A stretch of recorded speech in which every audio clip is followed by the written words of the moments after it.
ओम श्री शक्ति नमः। ओम श्री शक्ति नमः। ओम श्री शक्ति नमः। ओम श्री शक्ति नमः। अथ सप्तदशोऽध्याय। भगवती तुलसी के प्रादुर्भाव का प्रसंग से नारायण बोले, हे नारद, राजा धर्मध्वज की पत्नी माधवी नाम से प्रसिद्ध थे। वह राजा के साथ गंधमादन पर्वत पर एक सुरम्य उपवन में विहार करते थे। पुष्प और चंदन से शोभित सुखदायी श्याम पर अपने समस्त अंगों को चंदन से सुसज्जित कर रत्नाभरणों से विभूषित हो पुष्प चंदनादि से सुगंधित पवन का सुख लेते हुए वह स्त्री रत्न स्वरूपिणी सर्वांग सुंदरी अपने रसिक पति के साथ कामोपभोग में लगे रहते थे।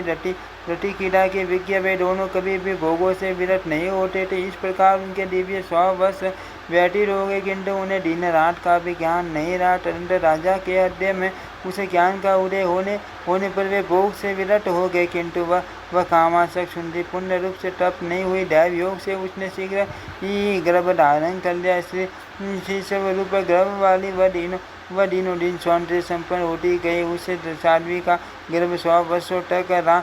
हे नारद, उस माधवी ने कार्तिक पूर्णिमा तिथि में शुक्रवार को शुभ दिन, शुभ योग, शुभ लक्षण, शुभ लगन, शुभ अंश तथा शुभ स्वामी ग्रह से युक्त उत्तम मुहूर्त में लक्ष्मी की अंश स्वरूपिणी तथा पंचेनी तुल्य एक मनोहर कन्या को जन्म दिया। उस कन्या का मुख शरद पूर्णिमा के चंद्रमा के समान था। उसके नेत्र शरदकालीन कमल के समान थे। ओष्ठ पके हुए बिंबा फल के चलस थे। उस समय वह कन्या मुस्कुराती हुई अपने घर को देख रही थी। उसके हाथ पैर के तलवे लाल थे। उसकी नाभि गंभीर थी। उसका विग्रह मन को मुग्ध कर देने वाला था। उसका कटी प्रदेश 3 वलियों से युक्त था। उसके दोनों निटिम्ब गोल थे। शीत काल में सुख देने के लिए वह संपूर्ण उष्ण अंगों वाली और ग्रीष्म काल में शीतल अंगों वाली थी। वह श्याम सुंदरी वक्ष को घेर कर सुशोभित होने वाले वरों की पार्टी बड़े सुंदर केश पास से सुसज्जित थी। वह पीठ चमक के वन के समान आभा वाली थी। वह सुंदरियों की भी सुंदरी थी। ऐसे अनुपम सौंदर्य वाली उस कन्या को देखकर सभी स्त्री और पुरुष किसी के साथ उसकी तुलना करने में असमर्थ है। इसलिए विद्वान पुरुष उसे तुलसी नाम से पुकारते हैं। पृथ्वी पर आते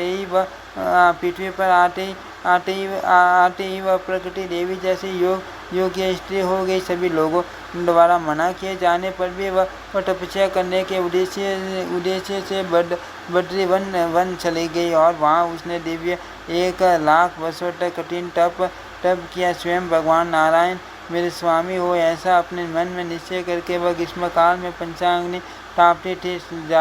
जाड़े के समय में गीले वस्त्र पहनती थी और वर्षा ऋतु में एक आसन पर बैठकर जल धाराओं की सहते हुए दिन रात तप करते थे। वह तपस्विनी 20,000 वर्षों तक फल और जल के आहार पर, 30,000 वर्षों तक पट्टों के आहार पर और 40,000 वर्षों तक वायु के आहार पर ही तत्पश्चात वह कसोदरी 10,000 वर्षों तक निराहार रही।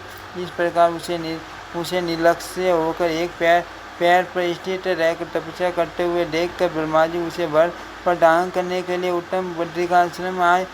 हंस पर विराजमान चतुर्मुख ब्रह्मा को देखकर उस तुलसी ने प्रणाम किया तथा तब जगत की सृष्टि करने वाले तथा संपूर्ण लोगों का विधान करने वाले ब्रह्मा इससे कहने लगे। ब्रह्मा जी बोले, हे तुलसी, हरि की भक्ति, हरि की दास्ता और रजता अमरता, इनमें से जो भी आपके मन में अभीष्ट हो उसे मांग लो। आप मांग लो। तुलसी बोले, हे तात, सुनिए, मेरे मन में जो अभिलाषा है उसे बता रही हूँ, क्योंकि सब कुछ जानने वाले आप ब्रह्मा के समक्ष अपनी बात कहने में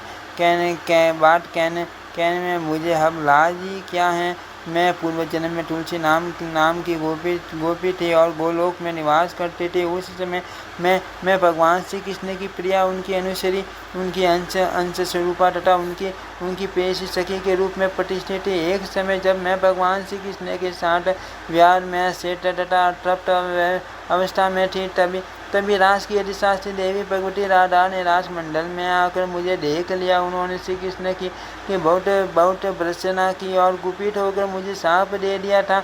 आप मनुष्य योनि प्राप्त करो, यह साप उन्होंने मुझे दे दिया। तब उन गोविंद ने मुझसे कहा, भारतवर्ष में जन्म लेकर घोर तपस्या करके आप ब्रह्मा जी के वरदान से मेरे अंश स्वरूप चतुर्भुज विष्णु को पति रूप में प्राप्त करोगी। इस प्रकार कहकर वे देवेश्वर श्री कृष्ण अंतर ध्यान हो गए। हे गुरु देवी राधा के भय से अपना वह शरीर त्याग कर मैंने हब भूमंडल पर जन्म लिया है और सुंदर विग्रह वाले तथा शांत स्वभाव भगवान नारायण जो उस समय मेरे पति थे, उन्हीं को अब भी पति रूप में प्राप्त करने के लिए वर मांग रही हूँ। आप मुझे यह वर दीजिए। ब्रह्मदेव बोले भगवान श्री कृष्ण के अंश से आपादुप उन्हीं के अंश स्वरूप तथा परम तेजस्वी सुदामा नामक गोप ने भी इस समय भारतवर्ष में जन्म लिया। वह राधा के साप से धनुवंश में उत्पन्न हुआ है और शंखचूड़ नाम से विख्यात है। उसके सम्मान तीनों लोकों में कोई भी नहीं है। पूर्व काल में एक बार लोक में आपको देखकर उसके मन में काम भावना उत्पन्न हो गई, किंतु राधिका के प्रभाव के कारण वह आपको भी नहीं पा सका था। वह सुदामा इस समय समुद्र में उत्पन्न हुआ है। भगवान श्री कृष्ण का अंश होने से उसे पूर्व जन्म की सभी बातों का स्मरण है। हे सुंदरी, आपको भी पूर्व जन्म की बातों का स्मरण है। अत आप सब कुछ भली पाटे जानने वाली हो। हे शोभने, अब इस जन्म में आप उसी सुदामा की पत्नी बनोगी और बाद में शांत स्वरूप भगवान नारायण का पति रूप में वर्ण करोगी। दैव योग से उन्हीं भगवान नारायण के साप से आप अपनी कला से विश्व को पवित्र करने वाली पावन वृक्ष रूप में प्रतिष्ठित होगी। आप समस्त पुष्पों से प्रधान मानी जाओगी और भगवान विष्णु के लिए प्राणों से भी अधिक प्रिय रहोगी। आपके बिना की गई सभी देवताओं की पूजा व्यर्थ समझी जाएगी। वृंदावन में वृक्ष रूप आप वृंदावनी नाम से विख्यात रहोगी। समस्त गोप और गोपिका आपके पत्रोही भगवान माधव की पूजा करेंगे। आप मेरे वर के प्रभाव से वृक्षों की अधिशास्त्री देवी बनकर गोप स्वरूप भगवान श्री कृष्ण के साथ सेविसा पूर्वक विहार करोगी। हे नारद, ब्रह्मा जी की यह वाणी सुनकर तुलसी मुस्कुराने लगी और उसका सिर प्रफुल्लित हो गया। उसने ब्रह्मा जी को प्रणाम किया और फिर वह उनसे कुछ कहने लगी। तुलसी बोली, हे तात, मैं ये सत्य कह रही हूँ कि दो भुजाओं वाले श्याम सुंदर श्री कृष्ण के प्रति जैसी मेरी रुचि है, वैसी चार भुजाओं वाले श्री विष्णु के लिए नहीं, क्योंकि मैं दैव योग से श्रृंगार भंग होने के कारण गोविंद से अभी भी अतप्त ही हूँ। मैं तो उन गोविंद की आज्ञा मात्र से ही चतुर्भुज श्री हरि के लिए प्रार्थना कर रही हूँ। अब तो मैं आपकी कृपा से उन अत्यंत दुर्लभ गोविंद को निश्चित रूप से प्राप्त कर लूँगी। हे प्रभु, साथ ही आप मुझे राधा के भय से भी मुक्त कर दीजिए। ब्रह्मदेव बोले, हे सुबह मैं आपको भगवती राधिका का 16 अक्षरों वाला मंत्र प्रदान करता हूँ। आप इसे ग्रहण कर लो। आप मेरे वर के प्रभाव से उन राधा के लिए प्राण तुल्य हो जाओगी। आप दोनों श्री कृष्ण और तुलसी के गुप्त प्रेम को राधिका नहीं जान पाएगी। राधा के समान ही आप गोविंद की प्रेयसी हो जाओगी। हे मुनि, ऐसा कहकर जगत की रचना करने वाले ब्राह्मण ने देवी तुलसी को भगवती राधा के सूर्यसाक्षर मंत्र श्रोत उत्तम कवच समस्त पूजा विधान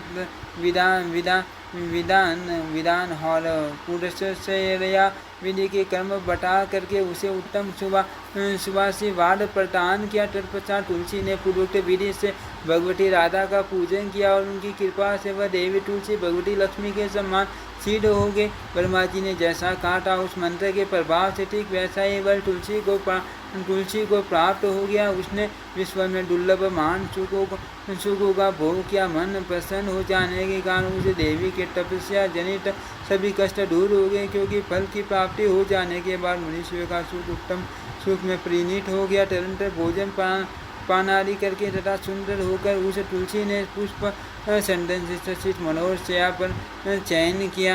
इति श्रीमद्देवी भागवते महापुराणे अष्टादशसहस्रायां संहितायां नवमे स्कन्धे नारायण नारदस्वादे धर्मध्वज चुटाटु लसी उपाख्यान वर्णन नाम सप्तदशोऽध्यायः। ओम श्री शक्ति नमः। ओम श्री शक्ति नमः। ओम श्री शक्ति नमः।